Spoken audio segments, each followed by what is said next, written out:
Jonathan yung umaangas nga na beatbox. Okay. Ha! Wasak sa akin to ngayon. Kinama. Ha! Yo! Yo!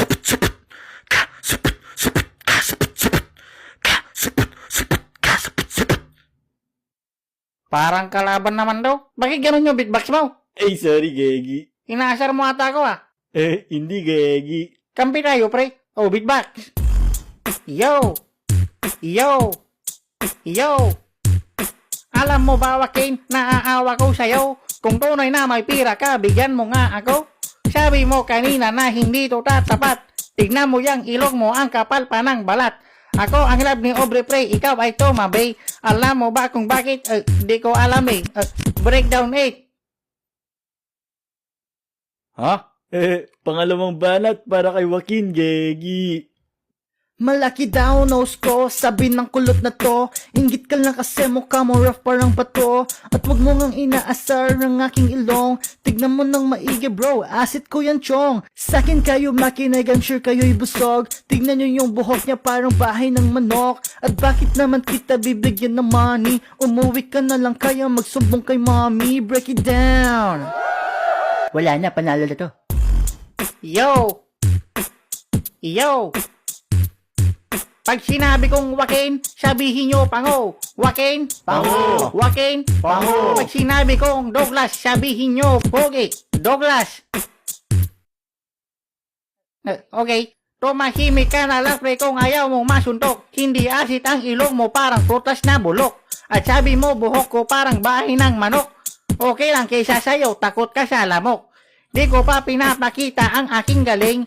Ba't ka naka-shades? Isa ka bang duling? Boom! Pwede. Pangatlong banat para kay Joaquin. Pakinggan o.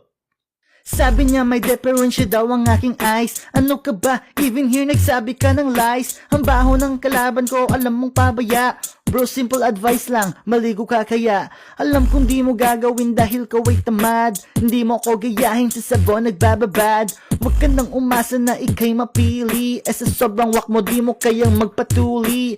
Bam! Wow! Ang galing no? Magpapatuloy rin naman ako ah. Oo, support pa ako, di ko yun itatanggi. Tawagin mo yung papa mo, tara sabay kami. At sabi ng tukmol na to, maligo daw ako.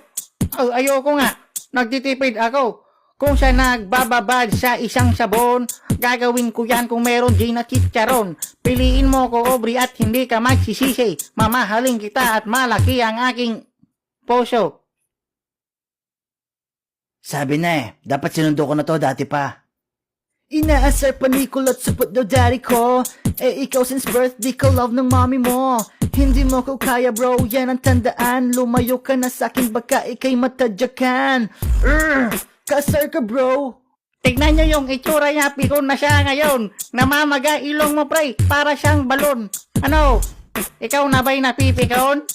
Bibigyan kita ng isang red horse para na ipang sasat mo doon. Joke lang yun, wala na akong alak na ngayon. Ha? Saan galing yun? Ano ba? Magtigil na nga kayong dalawa. Di kailangan yan kung siya'y mahal nyo talaga. Kailangan nyo lang talaga magbagong dalawa. Pagdating ng tamang oras, tadhana magpapasya. Di ka naman kasali. Doon ka nga. Yeah, feeling close? Okay, Gegi, time na. At ang boto ng urado. 4-3. Para kay Joaquin, Gegi. Ha? Ako ang nanalo daw. Napikon nga siya eh. Okay, ganito na lang. First time ever na babaguhin ko personally yung judging. Kasi marunong naman talaga ako manood ng battle eh. Marunong naman talaga ako maghurado eh. Ha? Yes, ipapanalo ako. So ang boto, babaguhin ko. Ang panalo, si Dan. Ha?